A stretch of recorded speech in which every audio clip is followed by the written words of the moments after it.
Wave Goodbye Forever. That's the name of the song that you're hearing right now. It's from the band Cryptide. It's on their album Surf Metal. You can find out more about them at cryptidesurf.bandcamp.com. Check them out and let them know that you heard about them here on this episode of Bride of Monster Kid Radio. This is episode 39 of the podcast devoted to the classic and sometimes not so classic genre cinema of yesteryear. And I'm your writer, host, and producer, Garrick M. Cook.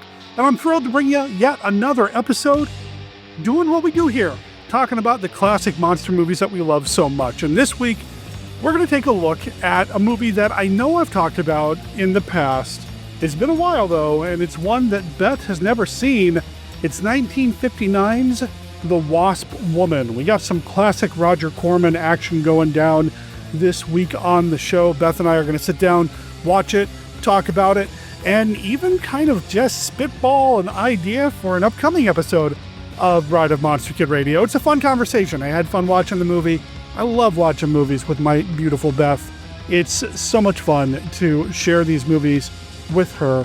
I hope she gets as much out of it as I do, and I hope you get as much out of it as we do. Also this week, we are at the end of the Beta Capsule Reviews coverage of Ultraman Ace, the final episode. Mark Matzke is bringing it home for us, and then he's taking a break. We're going to give him a week off. Actually, he has some other things going on, and, you know, Mark just makes the show better. If he needs a week or two to do whatever, dude, take it. Do what you got to do, because you truly do make this show so much more fun for me to edit, and I hope so much more fun for y'all to listen to.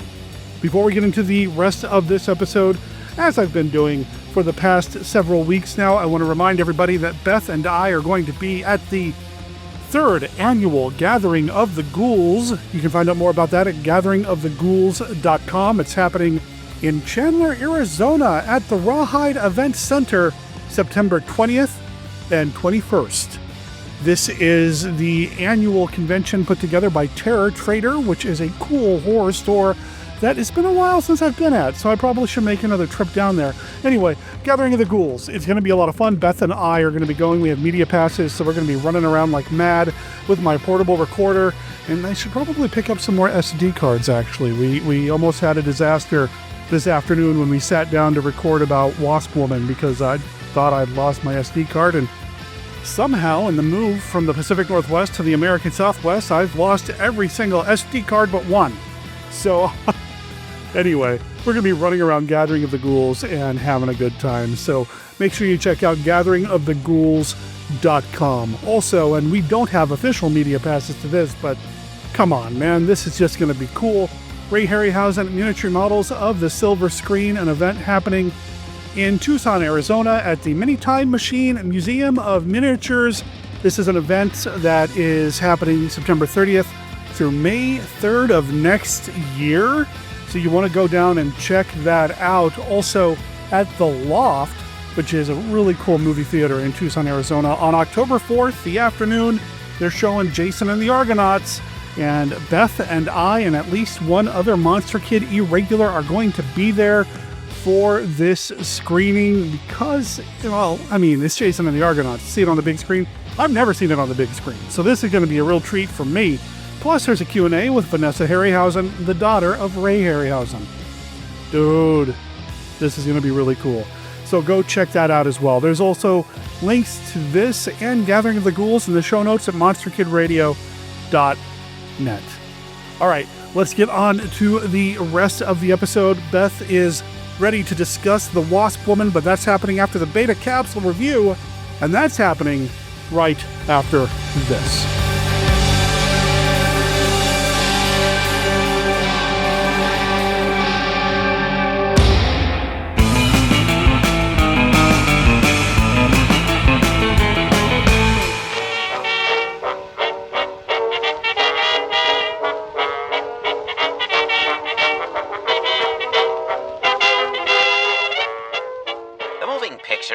Since the late 1800s, and the first multi-reel motion picture debuted in 1906.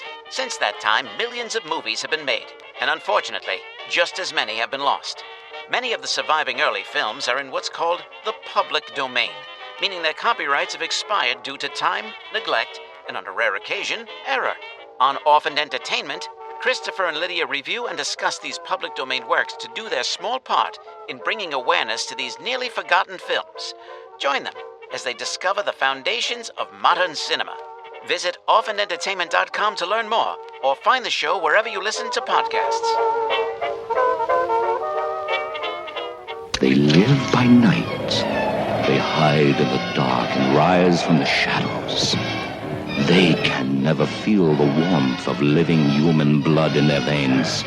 Their bodies are cold and dead. Dracula versus Frankenstein.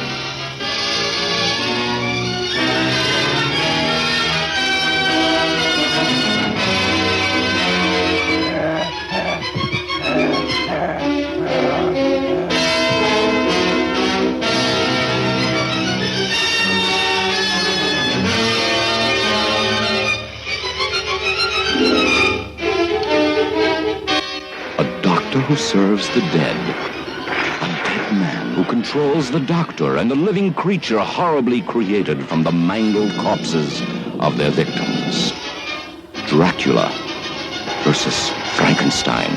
His blood is cold, but his mind is keen. He cannot die, for he is already dead. His name is Dracula. Another lives, but his body belongs to the dead. The two will join forces, but only one will survive. Dracula versus Frankenstein.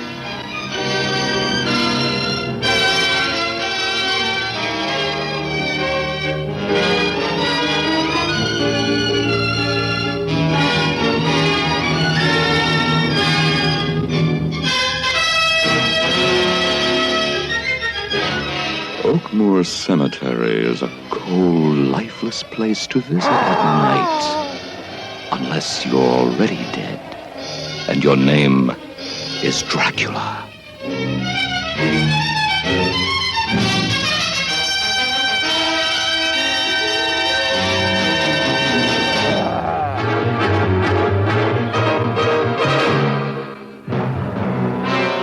Together in one film, they meet in a fight of fright. The kings of horror battle to the death. Dracula versus Frankenstein.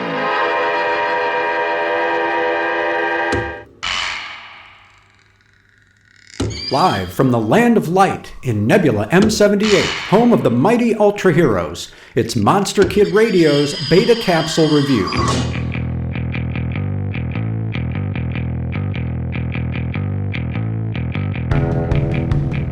Ultraman Ace, Episode 52. You are the Ace of Tomorrow.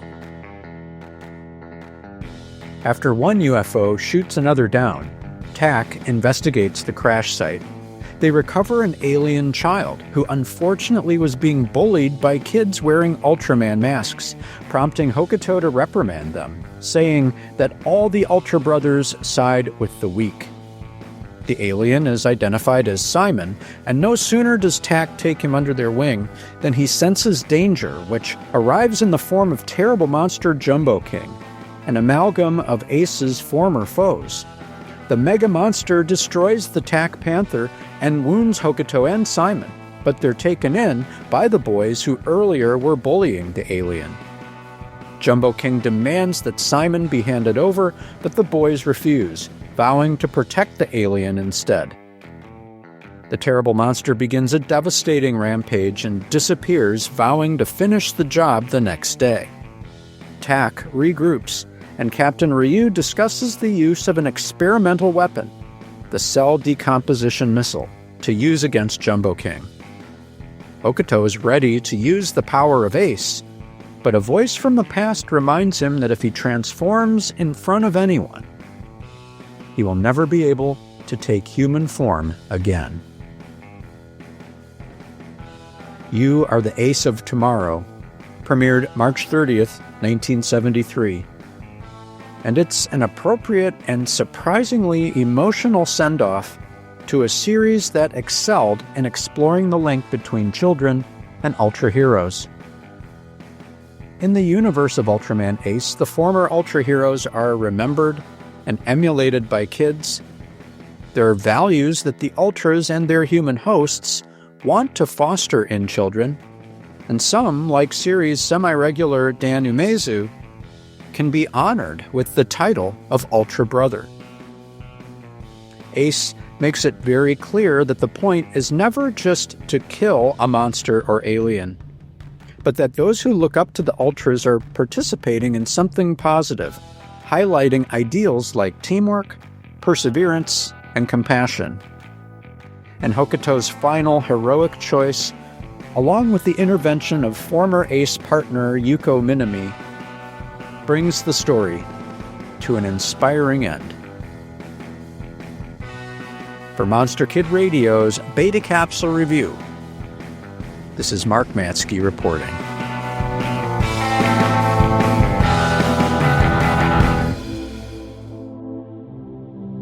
Make your Halloween season extra special this year. Join other fans of monster movies from across the nation at the Monster Bash Conference, October 10th through the 12th at the Pittsburgh Marriott North. It's a 3-day festival celebrating classic horror and science fiction films. Guests of honor include Gary Clark, the teenage werewolf in the film How to Make a Monster, actress Barbara Wilson from the movies Invasion of the Animal People, Blood of Dracula, The Flesh Eaters, and more. Plus, from the original Dark Shadows TV show, meet Catherine Lee Scott and Sharon Smith. John Russo, the co-writer and actor from the original Night of the Living Dead, will be set up too.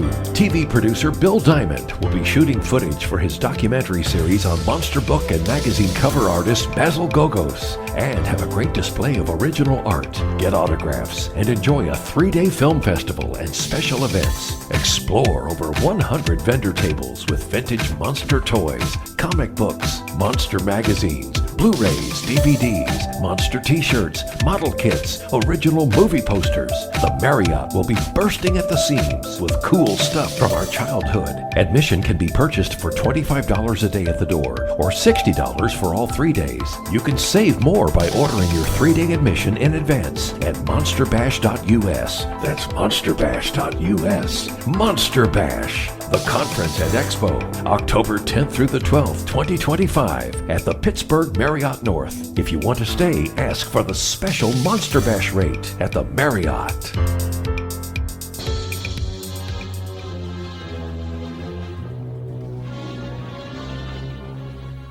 Come in. I surprised her in her room. She was not alone. With my own hands, I killed her. Starring Boris Karloff. Take this gun. Escort this gentleman from the castle. If he resists, kill him. The Terror. His evil mystic powers go beyond man's wildest imaginings.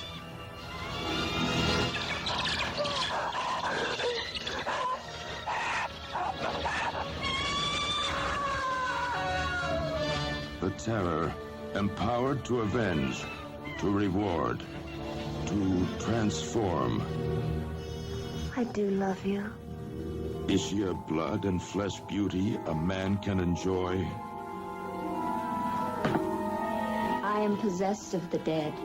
Or is she a gossamer myth, created by a madman's distorted desires? Take your life as you took mine, and bring us together forever. Join Boris Karloff, the Frankenstein monster of all horror motion pictures, in his most blood-chilling screen experience.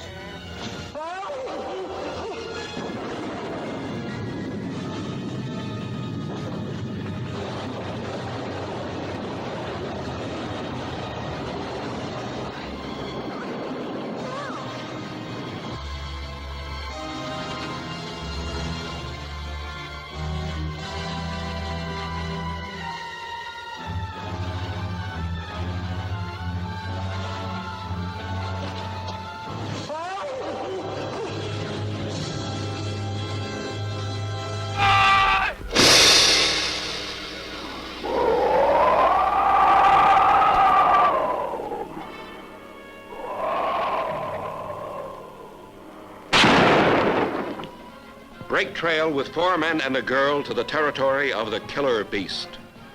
4 men who live by killing. A girl who has experienced so much that only sadistic brutality can thrill her.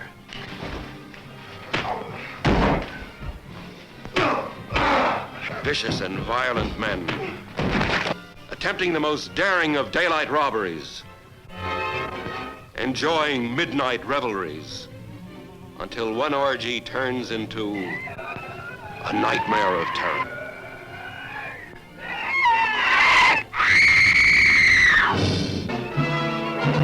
Ride the ski lift to the very top in thrills. What I saw you wouldn't believe.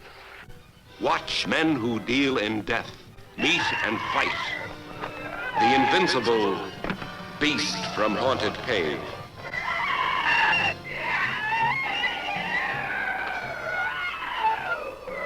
Go back. Go back. I come to help you. You can't help now.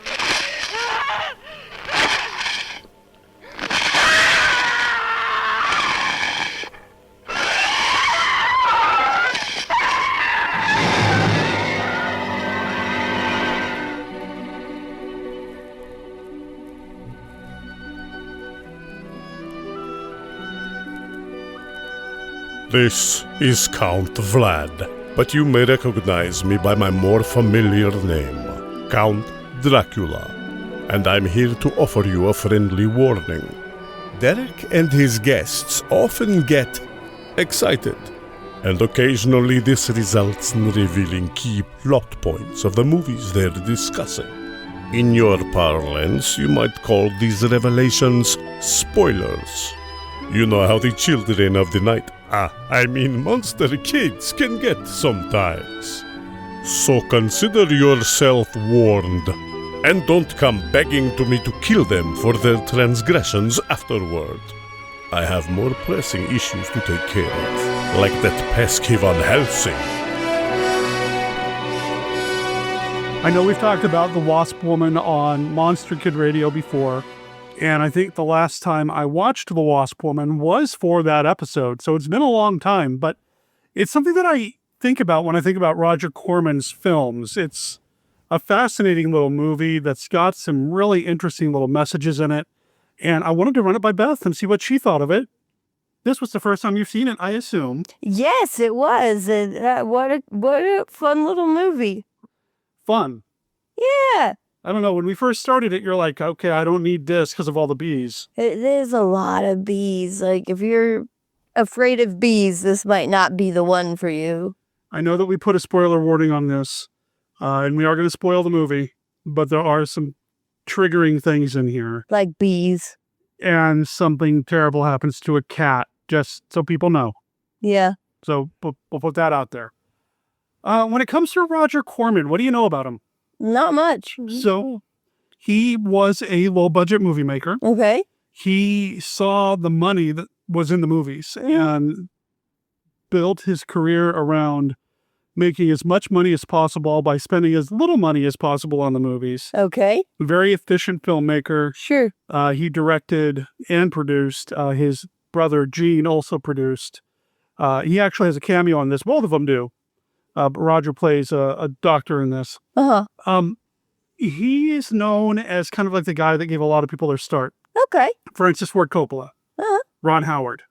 Well, if you're making a lot of movies, then I can see how, you would probably give a number of directors their start. Sure. They came through the Corman school. Yeah. Learn how to make movies fast, on the cheap, that sort of thing. And Corman didn't just do genre films, although that's what we talk about here on the podcast. Uh-huh.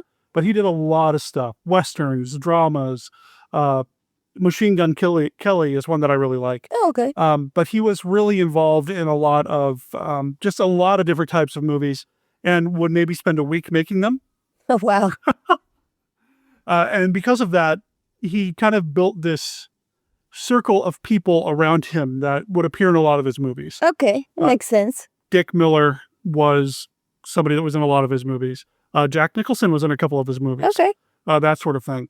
And Fred Katz, the composer, and this is where I'm going with all of this, is because when we're watching this and the opening credits start, you pointed out that name. It's like, Yeah. Fred Katz. He did a lot of music for Corman, including Little Shop of Horrors, the original. Okay, yeah.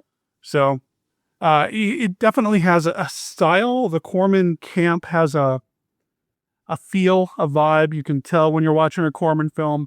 I don't know if I'd call him an auteur, but he definitely has a vibe. Okay. So that said, not having a lot of experience with Corman, what did you think of this movie? Okay, I had fun watching it. It was a little predictable in a way. Once you saw bees, and then you were like, and here's our main gal, and it's called the Wasp Woman. You're like, okay, yeah, I think I see where we're going here generally. But it definitely kind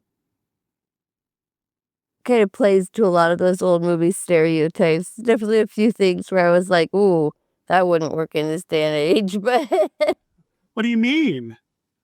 Get your pretty puss over here, and how you doing, babe, and things like that? yeah. Yeah. Although, like, one of the guys calls another dude honey, so it just the time to a certain degree. Yeah, well, just the whole plot line that that's a makeup and cosmetics company, and the face of the company is a woman who's now turned around 40, and so she's aging, and to save her company, she needs to save her face, basically. So all that stuff at the beginning with Zinthrop, that was his name, right? Zinthrop, and the bees and all that. Yeah. That was added later. Okay. Originally, when this film was released, my understanding is that the first time we meet Zinthrop is when he shows up at her office. Okay. This was all stuff that was added later, either for another release or television. I don't remember the specific. I can totally see that. It has like another feel to it, so yeah. There's a handful of moments in this movie that seem stretched out. Yes. And not just a couple of montage scenes to show the time's passing. Do love a good, appearing, disappearing, fade in and out over another picture. Yeah. Alarming music in the background. I think as much as Roger Corman is known as kind of like a very capitalistic filmmaker, I mean, his autobiography is how I made 100 movies in Hollywood and never lost a dime, or it might have been 1,000. I don't know at this point. Okay. He's a very capitalistic, money-forward filmmaker. Sure. I feel like every once in a while he stumbled into something with something to say. And I think this one, yes, it's a monster movie. And it's kind of a cool mask. Oh, yeah. I mean, getting into the effects and stuff, the look of the monster is very cool. Yeah. Especially the mask and the hands. For sure. And it makes me think of Mitch Gonzalez's work on Christopher Mims movies. Okay. Where Skeeto in particular. But there's something about this one where it's not just a monster movie, but I feel like it's addressing ageism. It's addressing sexism. It's addressing women owning their own companies and needing to be rescued by their board. There's things in this movie that, like I said, I feel like Corman kind of stumbled into saying. Definitely. And for the time period, I mean, you're talking about a time when women still couldn't get checking accounts or, even a credit card without their husband's signature type of thing. So, it sets some progressive messages for its time. So it came out in 1959, but some of the added footage put it into the early 1960s. Sure. But yeah, you're absolutely right. So much so that she's got to have a dude write a check for the company to do something. Yeah.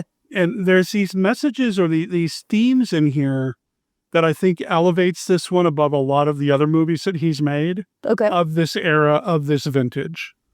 And I think some of it too is got such a strong leading lady. I think Susan Cabot as Janice Starlin, I think she's great. Oh, she's fantastic. She right away struck me as a real like Carrie Fisher type. Oh, wow. She's in charge and up for an adventure and so ready to see what's coming. I'm going to get dark. Okay. I see that in more ways than one. All right. Because Susan Cabot reportedly dealt with a lot of mental health issues. Okay, well, there you go. She had some issues with the people that she married, and specifically with her son. She had a son who was born with dwarfism. Oh, okay. And it came out later that maybe she wasn't the best parent in the world. I'm not saying anything bad about Carrie Fisher, but we know she had her struggles too. Yeah. He ended up killing her. Oh, no. And this was, from what I understand, the last film she did. Oh, okay. So it must have happened shortly afterwards, or she just got out of acting and then, I don't know the exact dates. But there were some issues regarding her own mental health, taking medication that was meant for her son to do things, that sort of thing. And again, Carrie Fisher had her demons and her issues. Yeah. So interesting that you say that. I did read that at one point there was talk about a biopic being made about her life with Rose McGowan playing her. Oh, okay. I would have found that. That would be fantastic. I think Rose McGowan's underrated as an actress, and it would have been really interesting to see her take on this. Susan Cabot did a lot of work for Corman, was very complimentary of Corman, said that he gave her the opportunity to just play these wild, out there type characters. So she did a lot of movies with him, the low budget stuff, the crazy over the top stuff, whatever. Well, and if she was in his system of cranking out movies and stuff, I know the studio systems of the time, they had these actresses and actors cranking things out. Yeah. And so there were substances used and even legally prescribed medications and things that maybe were used in not the best ways in order to keep people working and to keep them going, despite emotional traumas or physical traumas or whatnot. So yeah, it's sad that we probably lost a number of greats far sooner than we should have. Oh yeah, I mean, because of things like that. Who's the Wizard of Oz, Gal? Judy Garland. Yeah, I mean, Judy Garland's story is a cautionary tale about everything that the studio was feeding her to keep her looking as 18 years old as possible, or 16, I guess, in Wizard of Oz. So then that had to have had long-term effects. And I mean, maybe that's largely what Corman's speaking to in this, of saying, that beauty standard is unreasonable and nobody can attain it. And for that message to come out even in the 50s, that's kind of a big deal. Yeah, and it's one of those things, too, where because it was in a genre picture, you can start putting those stories in, something that Rod Serling would do later with The Twilight Zone, famously putting all these messages into these movies that the network just said, oh, that's just silly sci-fi. Well, watch it, and you'll see that it's a lot more than that.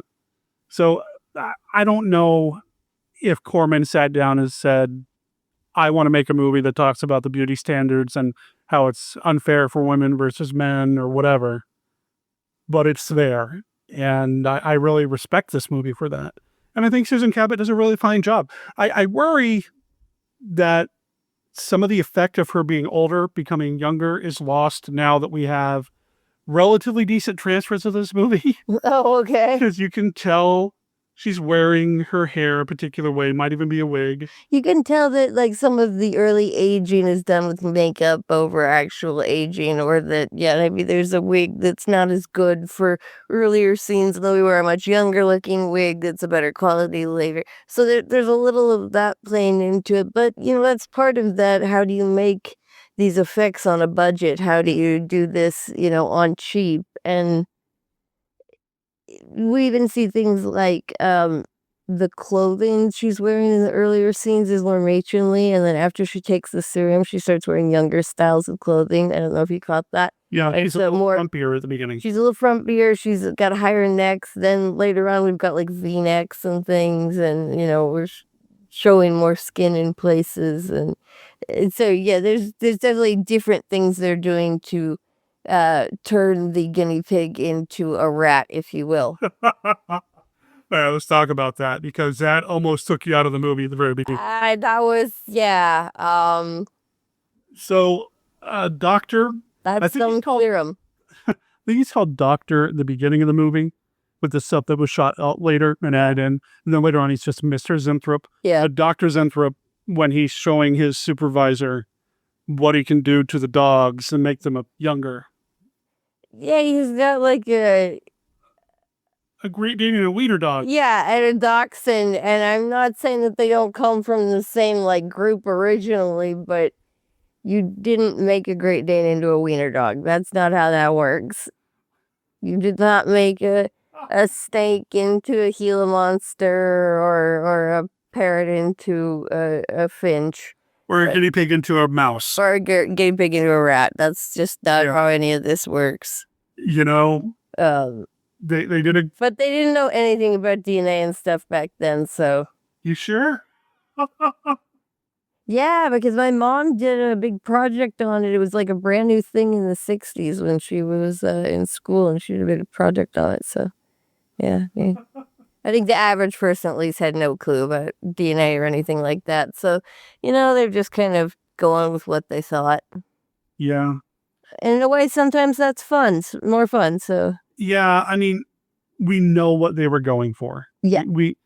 There are enough context clues to kind of make it okay for us to accept that this one dog species became a different dog breed. And I had a guinea pig growing up. And I know that when it was younger, it was not a mouse. So, yeah. It was definitely just a smaller guinea pig. It was, yeah. Yeah. Yeah. Or what the cat supposedly starts as like a leopard, and then it becomes a kitten, and then yeah, not good. So. Yeah, I didn't remember that. And I would have warned you, and I'm sorry. That's all right. Yeah. What did you think of Dr. Zenthrope? Fun little character. You kind of got the doddering old fool character there. That's, classic trope or whatever.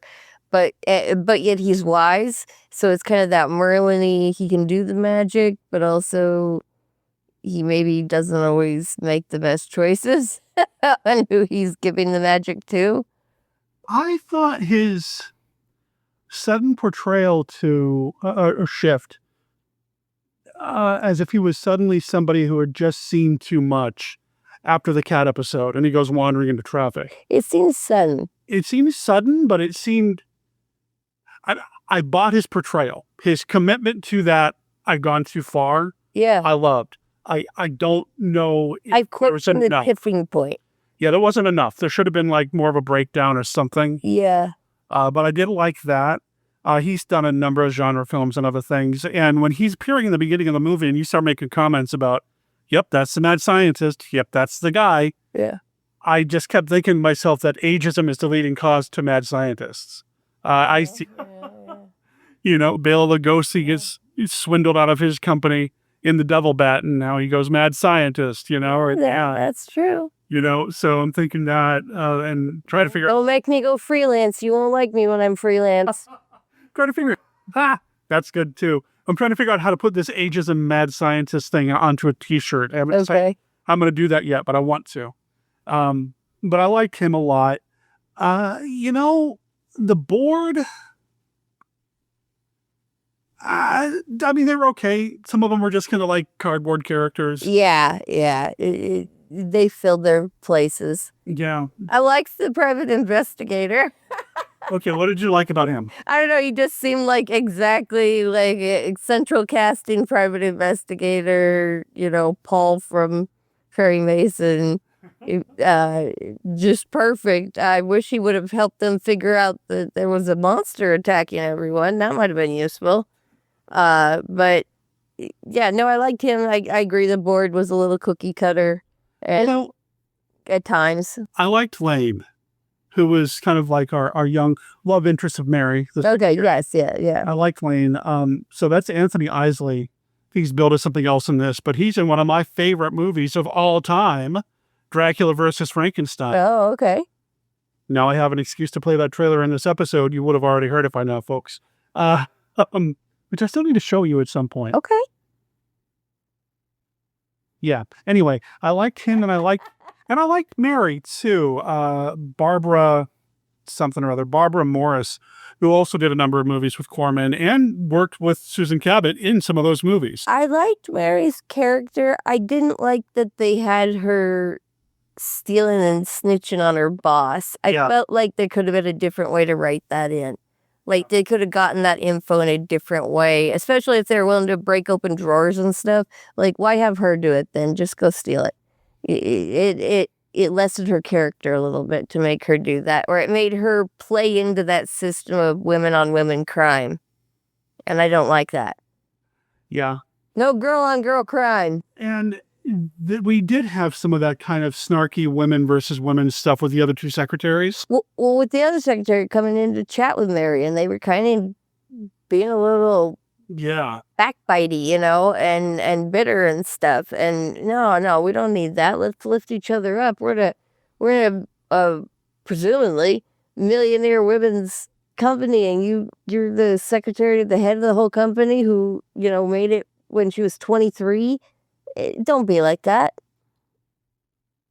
I'm glad you brought up an age, because you also pointed out, she's 40, Hagsville.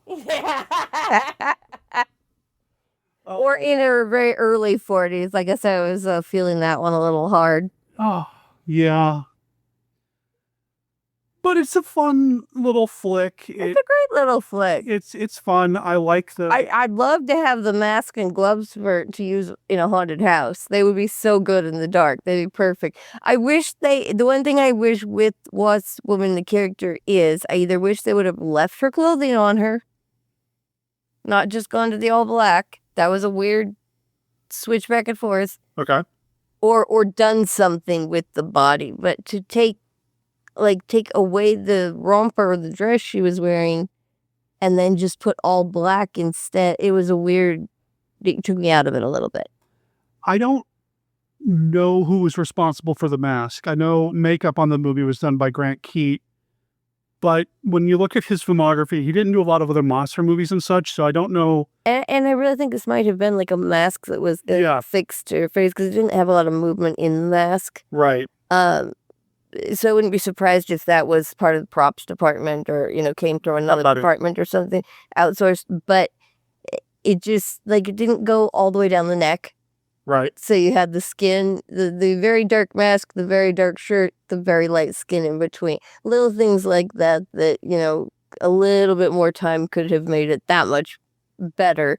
And you would have to do in a modern day version of it. I think you could remake this movie modern day. I think it still works. I think you could maybe take out royal wasp DNA to make the body make its own royal jelly or something instead of just the jelly itself. Mm-hmm. But yeah, you could remake this movie today. I think the concept works. I think the whole thing of a woman-owned cosmetics company that now she's getting over the hill and has to do something desperate to keep going would actually play perfectly. Well, I have news for you. Oh, okay. It was remade in 1995 as a TV movie. Because Corman knew the value of a lot of his stuff. At some point, he started having remakes of these things done or put together a package of some of his movies to be remade. Okay. And a lot of them were. I have not seen the remake. It was directed by Jim Wynorski, who is another notoriously cheap and fast filmmaker. Okay. But also likes to show a lot of women and a lot of a woman's body in movies. I don't know how that would have played on a TV movie, but this was remade in 95, and like I said, I've never seen it. I'm curious. If any of our monster kids have seen it, I'd love to hear what they thought. Jennifer Rubin was the star of that, and I know she's done some other genre stuff as well, including one of the Nightmare on Elm Street movies, and she's going to be at Gathering of the Ghouls. Oh, okay. Well, those who are going to join us at Gathering of the Ghouls, that could be fun. So there's that. I did just see a quick name as I was looking up Jennifer Rubin's name.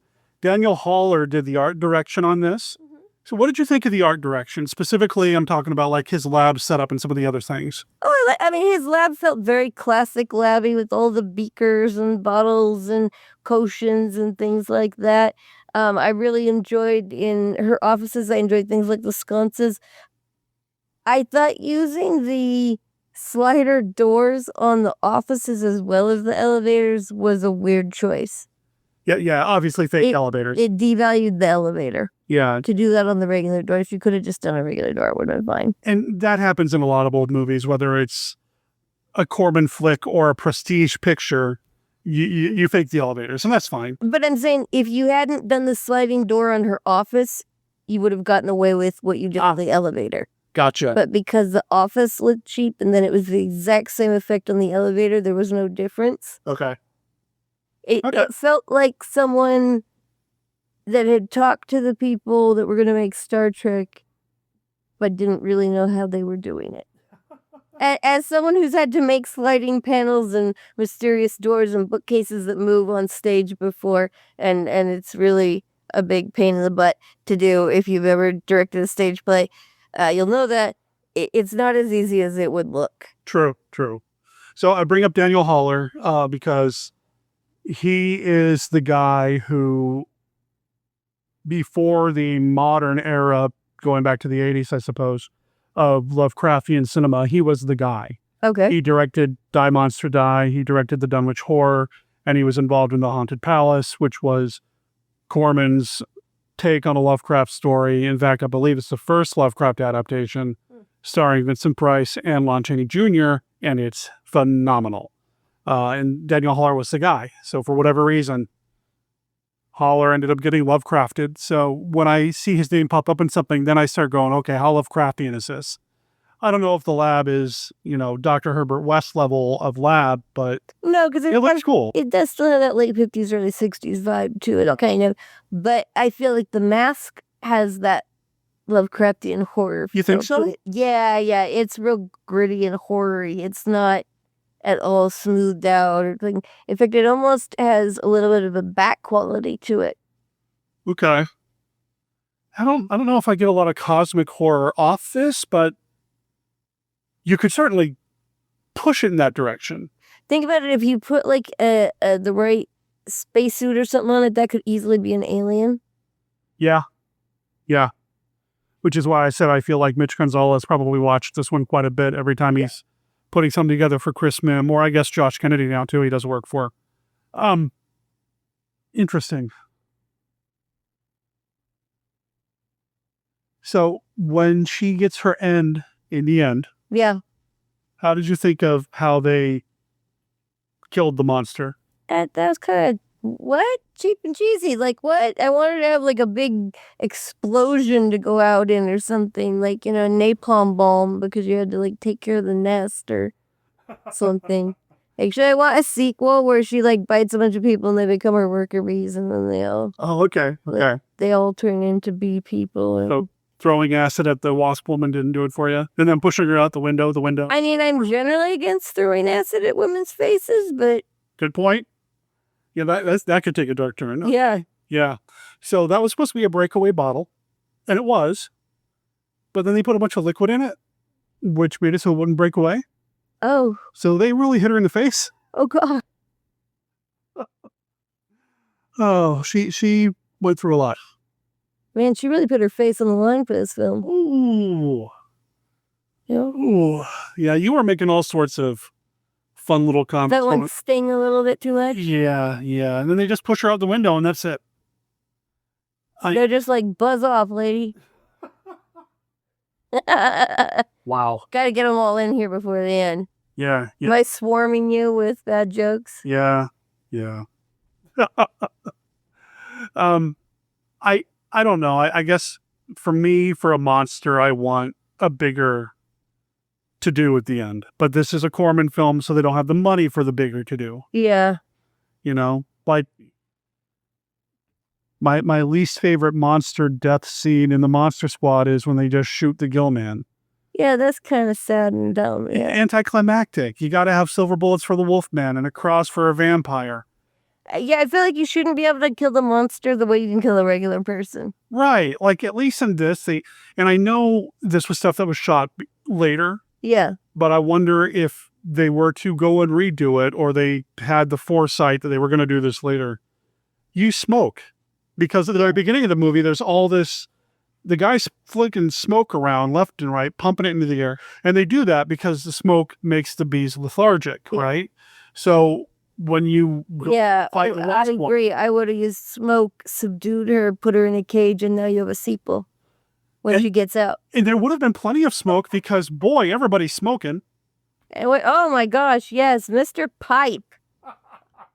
I was never so glad for somebody to get their just desserts. There was a lot. Got a pipe, got a pipe, got a pipe, pipe, pipe.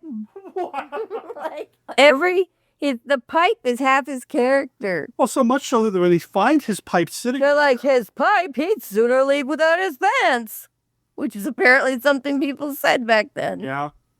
And the other guy's like, ha ha ha, you're right. Ha ha ha.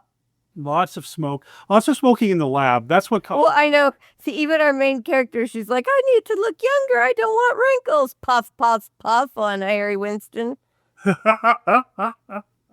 On a what?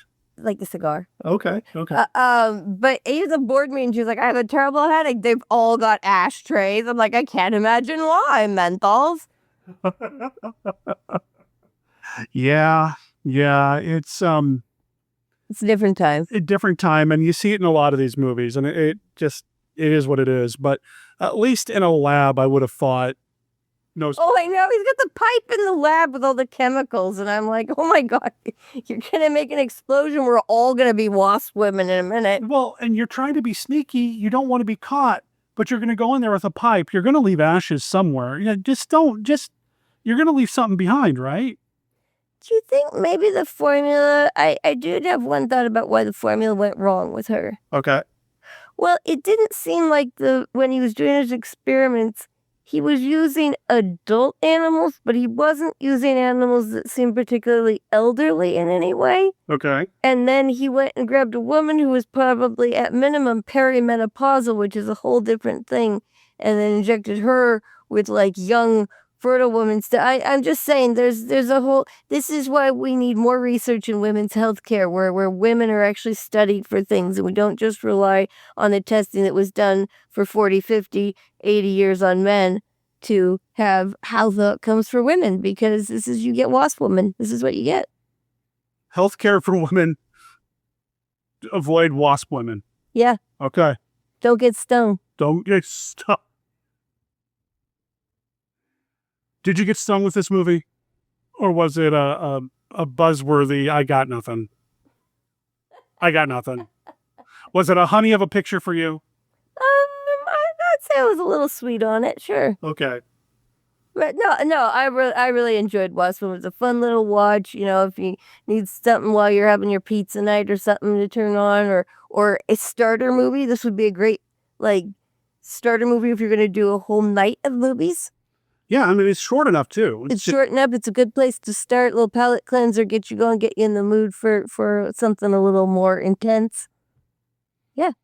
Yeah, I could see that. And it did play as a part of a double feature with another Roger Corman film. I believe it was Beast with a Thousand Eyes. No, Beast from Haunted Cave, excuse me. Beast from Haunted Cave, which is also a really cool little flick that I enjoy quite a bit. So yeah, I could see that. You know who I'd like to see if they remade this now? Okay. Is it Rachel Monaghan? Mrs. Maisel? Yeah, Mrs. Maisel. Oh, or Lois Lane? Yeah, as the main character. What do you think? Wow, is she... Don't you think she could work that? Is she old enough? Yeah. Is she a hag yet? Luckily not, because, otherwise you need a lot more CGI, but... I mean, she's... Or actual royal jelly. Well, you only have to be 40 to be considered a hag, right? Right. Yeah. Hagfield population, me. Uh-huh. No, just kidding. But Rachel Monaghan. Yeah, really? I think she would be fun. Lane, you'd have Chris Evans play Lane. Chris Evans? Yeah. Captain America, everybody's pretty boy. Yeah, I'm just, Okay. All right, who plays the Doctor? Ooh,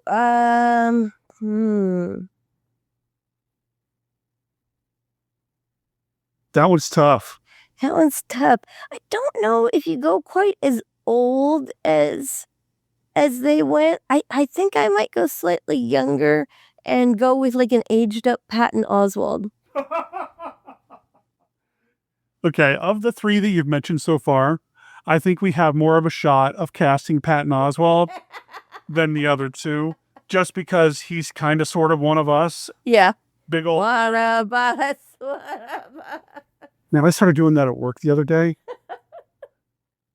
People were looking at me like I was weird. I'm like, it's from, just never mind. Okay, Patton Oswalt is the old, okay. I love it. And I love this idea of casting fantasy remakes of these movies, which I think maybe we'll come back and do in the future. Yeah. Make it an episode. What do you think? Sounds good. We'll have to find a classic film that, normally I'm typically against remakes, but this could be a fun thought exercise. All right, Monster Kids, which classic monster movie, especially like little niche ones like this one, the lesser talked about ones, do you want to see remade, and who are your top, 3 to 5 cast members that you would cast in it? Let us know. Yeah. Drop us a line, drop us a message, drop us an email, send us a laser light signal, except for not if planes are passing over. But, let us know what you think so that we have more info when we're selecting what we're going to torture you with next. I love this idea. And it's not torture. This was a honey of a movie, darn it. Some of us like torture. And on that note, Beth, what have you been up to?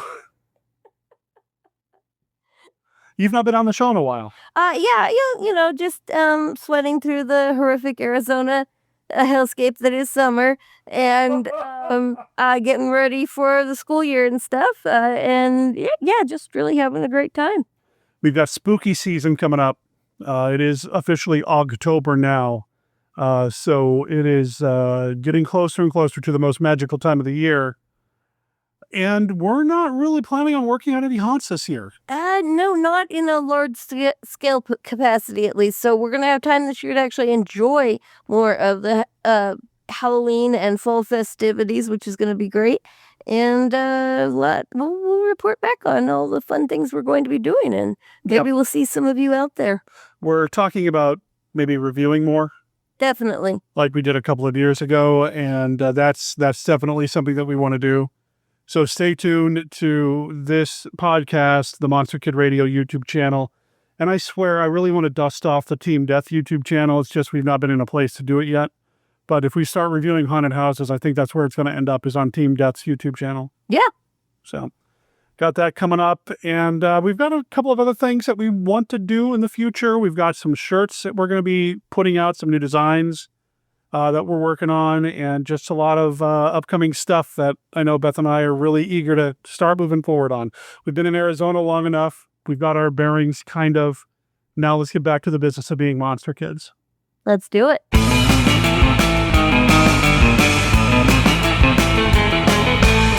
Thank you for listening to this episode of Bride of Monster Kid Radio. We would not be happy doing what we're doing if not for you. You make it so much better, and you're part of the experience. Even if you're just chilling, listening to the episode, just knowing that there's somebody out there listening to what we have to say about these movies, the fandom, the love of classic horror cinema, it's just awesome. So thank you for being part of the experience. Extra thanks, though, if you spread the word, if you share posts and retweet and re-X and re-Blue Sky, I don't know what they call it over there, whatever it is, wherever you're online.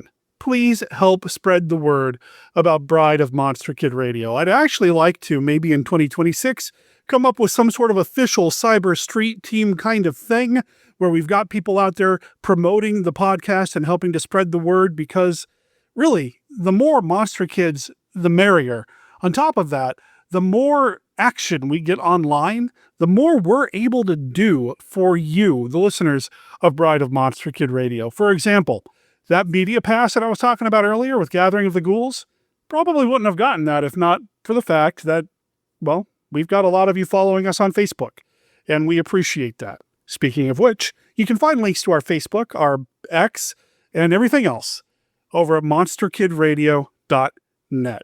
Please check that out. Please consider joining the Monster Kid Radio group and liking the Monster Kid Radio page, because we do post things there. And I want to give a special shout out to my man, Matt Rashley, another Monster Kid Radio irregular, one of my oldest and closest friends. He posts so much online, not just in the Monster Kid Radio group, but all over the place, about Monster Kid movie screenings across the country. And it's awesome. Every time he posts something, I think it's super cool. And then I get sad because it's not happening anywhere near me. But it might be happening near you. And if it is happening near you, if any Monster Kid event is happening near you, please consider letting us know about it. And if you go, email us about it. Let us know how it went. monsterkidradio@gmail.com is our email address. Or you can call and leave us a voicemail at 360-524-2484. Back in the day, back when I was producing the Mail Order Zombie podcast, I had an ongoing contest, and I'm going to bring that back here. If you go to a Monster Kid themed event, if you can get one of the guests, one of the celebrities that has something to do with Monster Kid movie stuff, whether they're in a classic monster movie, they're related to a classic monster movie, they're a scholar or a commentator or something like that with a classic monster movie, have them give us a call. Dial up our phone number, 360-524-2484. Give them a phone. Have them leave a brief voicemail for us. We'll play it here on the show, and I'll send you something. Not sure what, but I'll send you a prize, a Monster Kid prize. We used to do that on the Zombie podcast. I remember when we got a really cool voicemail from Joe Pilato, rest in peace, sir, from Day of the Dead. That voicemail thrilled me and made my year. I would love to get more of those kinds of voicemails, but now for Bride of Monster Kid Radio. You have your marching orders, ladies and gentlemen, and everyone else. Okay, don't consider them orders, but really, I want to send you some Monster Kid stuff. I've been kind of going through my storage unit a little bit, and there's a couple of boxes of things that I wouldn't mind sharing with you. So yeah, get a Monster Kid celebrity to give us a call. Leave us a voicemail. Just keep in mind the voicemail only lasts 3 minutes, so hopefully they can keep it short. What's coming up next week on the show? Well, I'm not going to tell you because we don't announce that here anymore. We announce it over on Patreon at patreon.com/MonsterKidRadio. We post the show notes over on Patreon about halfway through the week or so, which is when I usually blast all the social media outlets with our show notes as well. But if you follow us on Patreon for free, you get access to this. I put in the show notes there what's going to be happening in the next week's episode of Monster Kid Radio. If you support us on Patreon, well, we appreciate that too, of course. Also, check this out. I'm running some out-of-this-world cinema right now over on our Twitch channel at twitch.tv/MonsterKidRadio. You can watch movies for free and hang out with your fellow Monster Kids. There's people over there watching movies, and I usually leave this loop running for about a week before I start another 6 to 8 hour loop of movies and TV shows. Some of the movies that I'm showing right now include things like The Cosmic Man, Christopher Mims' Destination Outer Space, a couple of TV episodes from Tales of Tomorrow, some cool stuff. So go check it out, twitch.tv/MonsterKidRadio. Bride of Monster Kid Radio is a Team Death production. All original content of Bride of Monster Kid Radio is licensed under a Creative Commons Attribution, Non-Commercial, No Derivatives 4.0 Unported license. You can learn more about Team Death, our other projects like Death Designs, Mail Order Zombie, the Team Death YouTube channel, and more at www.teamdeath.com. Remember, death is spelled D-E-T-H. All previous episodes of this podcast, as well as the original Monster Kid Radio podcast, are available at www.monsterkidradio.net. Please rate and review Bride of Monster Kid Radio wherever you download your favorite podcasts. Wave Goodbye Forever is copyright 2024 Cryptide. It appears on their album Surf Metal, and you can find them over at cryptidesurf.bandcamp.com. Check them out, or follow the links in the show notes to check them out. However you do it, make sure you let them know that you heard about them here on Bride of Monster Kid Radio. My name's Derek M. Cook. I'll talk to everybody next week. Ciao.